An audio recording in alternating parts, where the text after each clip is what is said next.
ಸ್ವಾಮೀಜಿ, ಸಮಾಜದಲ್ಲಿ ನಡೆಯುವ ಇನ್ನೊಂದು ಚರ್ಚೆ ಸೈನ್ಸ್ ವರ್ಸಸ್ ರಿಲಿಜನ್. ವಿಜ್ಞಾನ ತದ್ವಿರುದ್ಧವಾದದ್ದು ಧರ್ಮ, ವಿಜ್ಞಾನದ ತದ್ವಿರುದ್ಧವಾದದ್ದು ಸ್ಪಿರಿಚುಯಾಲಿಟಿ. ಕುಂಭಮೇಳ ಕೇವಲ ಒಂದು ಧಾರ್ಮಿಕ ಆಚರಣೆ, ಅದಕ್ಕೂ ವಿಜ್ಞಾನಕ್ಕೂ ಸಂಬಂಧ ಇಲ್ಲ ಅನ್ನೋ ವಾದ. ಅದಕ್ಕೆ ತಕ್ಕನಾಗಿ ಸಡನ್ಲಿ ಬರುತ್ತಿಲ್ಲ, ಗುರುಗ್ರಹ ಸೂರ್ಯನ ಸುತ್ತ ಒಂದು ಸುತ್ತುವುದಕ್ಕೆ 12 ವರ್ಷ ತೆಗೆದುಕೊಳ್ಳುತ್ತೆ, 12 ವರ್ಷಕ್ಕೆ ಒಂದು ಸಲ ಕುಂಭಮೇಳ ಅಂತ 12 ಸುತ್ತುಗಳಾದಾಗ ಮಹಾಕುಂಭಮೇಳ ನಡೆಯುವಂಥದ್ದು. ಇಲ್ಲಿ ಮತ್ತೆ ವಿಜ್ಞಾನ ಬರುತ್ತೆ. ಒಂದು ಪುರಾಣ ಇದೆ ಇದಕ್ಕೆ. ಅಮೃತ ಕೇವಲ ರಾಕ್ಷಸರ ಹತ್ರ ಮಾತ್ರ ಇತ್ತು. ಹೌದು. ಶುಕ್ರಾಚಾರ್ಯ ಸಂಜೀವಿನಿ ವಿದ್ಯೆ ಕಲ್ತಿದ್ದ. ಸಂಜೀವಿನಿ ವಿದ್ಯೆ ಅಂದರೆ ಸತ್ತವರನ್ನು ಬದುಕಿಸುವ ವಿದ್ಯೆ. ಲಕ್ಷ್ಮಣ ಯುದ್ಧ ಮಾಡಿ ತೀರ್ಕೊಂಡಾಗ ಹನುಮಂತ ಹಿಮಾಲಯದಿಂದ ತಗೊಂಡು ಹೋಗಿದ್ದು ಸಂಜೀವಿನಿ. ಹೌದು. ಅದನ್ನೇ ತಗೊಂಡೋಗಿ ಅಲ್ಲಿ ಲಂಕೆಯಲ್ಲೇ ಇದ್ದಂಥ ಡಾಕ್ಟ್ರು ಅವನು ಅದನ್ನೆಲ್ಲ ವ್ಯವಸ್ಥೆ ಮಾಡಿ ಲಕ್ಷ್ಮಣ ಮತ್ತೆ ಹುಟ್ಟಿದ. ಈ ದೇವತೆಗಳು ಮತ್ತೆ ಮತ್ತೆ ಸೋತು ಹೋಗೋರು, ಯಾಕೆಂದ್ರೆ ರಾಕ್ಷಸರ ಸಂಖ್ಯೆ ಕಡಿಮೆನೇ ಆಗಲ್ವಲ್ಲ.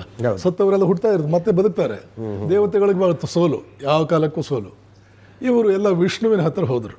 ಏನು ಮಾಡೋದು? ವಿಷ್ಣು ಹೇಳ್ದ, ಒಂಥರ ಡಿಪ್ಲೊಮ್ಯಾಟಿಕ್ ಆಗಿ ಹೋಗಬೇಕು ನೀವು ರಾಕ್ಷಸರ ಹತ್ರ. ಅಮೃತ ಹುಟ್ಟೋ ಹಾಗೆ ಏನಾದರೂ ಒಂದು ವ್ಯವಸ್ಥೆ ಮಾಡೋಣ.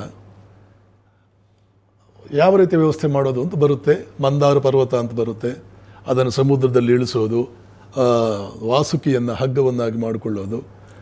ಬಾಲ ನೀವು ಇಟ್ಕೊಳ್ಳಿ ಅಂತ ರಾಕ್ಷಸರು ಹೇಳಿದ್ರೆ, ನಾವು ಬಾಲ ಇಟ್ಕೊಳ್ಳೋರ, ನಾವು ಹೈ ಲೆವೆಲ್ ಜನ, ರಾಕ್ಷಸರು ಬಿಗೋದು, ನಾವು ಬಾಯಿ ಇಟ್ಕೊಳ್ತೀವಿ. ಸರಿ, ದೇವತೆಗಳೇ ಬಾಲ ಇಟ್ಕೊಂಡ್ರು. ಸರಿ, ಚರ್ನ್ ಮಾಡಿದರು. ಈ ಮೊಸರು ಕಡಿದು ಬೆಣ್ಣೆ ಬರುತ್ತಲ್ಲ, ಆವಾಗ ಎಲ್ಲ ಒಳ್ಳೊಳ್ಳೆಯದೆಲ್ಲ ಬಂತು. ಬಂದಾಗ ಕೊನೆಗೆ ವಿಷ ಕೂಡ ಬಂತು. ಯಾಕೆ ಅಂತಂದರೆ ಜಗತ್ತಿನಲ್ಲಿ ಅಮೃತ, ಈ ಜಗತ್ತೇ ಅಮೃತ ವಿಷಗಳ ಮಿಶ್ರಣ. ಅದನ್ನು ಆವಾಗಲೇ ಬೇರೆ ರೀತಿಯಲ್ಲಿ ಹೇಳಿದೆ ನಾನು. ಸುಖ ದುಃಖ ಅನ್ನುವಂಥದ್ದು ಇಂಡಿಪೆಂಡೆಂಟ್ ಕಾನ್ಸೆಪ್ಟ್ಸ್ ಅಲ್ಲ, ಅಬ್ಸಲ್ಯೂಟ್ ಕಾನ್ಸೆಪ್ಟ್ಸ್ ಅಲ್ಲ, ರಿಲೇಟಿವ್. ಕತ್ತಲೆಯ ಜ್ಞಾನವಿಲ್ಲದೆ ಬೆಳಕಿದು ಅಂತ ನೀವು ಹೇಳೋಕ್ಕೂ ಆಗಲ್ಲ.